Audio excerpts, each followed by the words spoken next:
Hi friends, உங்களில் ஒருவள் வந்துவிட்டேன். நான் ஷாயு. லாஸ்ட் எபிசோட்ல ராஜா ஆழியாவ இனி நாட்டு எல்லைக்கு போக கூடாதுன்னு சொல்றாரு. அதுக்கு ஆழியா என்ன பண்ண போறான்னு இன்னைக்கு எபிசோட்ல பார்க்கலாம் ஃப்ரெண்ட்ஸ். ஓகே, கதைக்குள் போலாமா? ஆழியாகிட்ட ராஜா அப்படி சொன்னதால ஆழியா ரொம்ப கவலைப்பட்றா. மறுநாள் சுயம்வரம் நடக்குது. அப்பதான் ஆழியாக்கு ஞாபகம் வருது, சுயம்வரம் அவ அக்காக்கு பிடிக்கலன்னு. சோ அவ ராஜா கிட்ட போய் இந்த சுயம்வரம் நடக்க வேண்டாம், இது அக்காக்கு பிடிக்கலன்னு சொல்றா. அதுக்கு ராஜா என்ன சொல்ற, நான் யாழினிட்ட கேட்டுட்டுதானே எல்லாமே பண்ணு சொல்றாரு. அப்புறம் ராஜா இளவரசி யாழினிய கூட்டுங்கன்னு சொல்றாரு. யாழினியும் சுயம்வர மண்டபத்துக்கு வர்றா. ராஜா நடந்த விஷயத்த சொல்லி உனக்கு இந்த சுயம்வரம் நடக்கறது பிடிக்கலையான்னு கேக்குறார். அதுக்கு யாழினி எனக்கு எந்த பிரச்சனையும் இல்லை, எனக்கு சம்மதம்தான் அப்பான்னு சொல்றா. அதுக்கு ராஜா அப்புறம் ஏன் ஆழியா இப்படி சொல்றா? அதுக்கு யாழினி நான் அவகிட்ட பேசிக்கிறேன் பான்னு சொல்லிட்டு ஆழியாவ அங்க இருந்து கூட்டு போறா.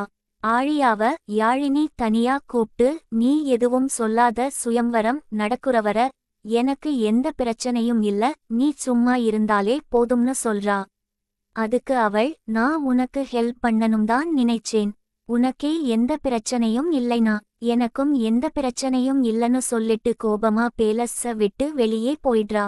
அங்க நின்னுட்டு இருந்த ஸ்ராவண்ணம் அங்க நடந்த எல்லாத்தையும் பார்த்துட்டு ஆழியாவ ஃபாலோ பண்றா.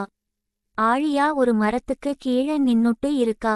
அவகிட்ட போய் நீ எதுக்காக அங்க நடந்த சுயவரத்தை நிறுத்த முயற்சி பண்ணனு கேக்குறான்.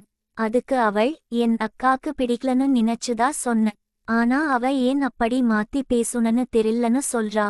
இப்படி இவங்க ரெண்டு பேரும் பேசிட்டு இருக்கும்போது ஆழியாவ தேடி இளவரசர் யாழன் வர்றான். அவங்க ரெண்டு பேரையும் பார்த்துட்டு ரொம்பவே கோபப்பட்றான். அப்புறம் அங்க சுயம்வரம் நடக்குது, நீ இங்க என்ன பண்ணிட்டு இருக்கன்னு கேட்டுட்டு அவள அங்க இருந்து கூப்பிட்டு போறான். இதோட இன்னைக்கு எபிசோட் முடியுது.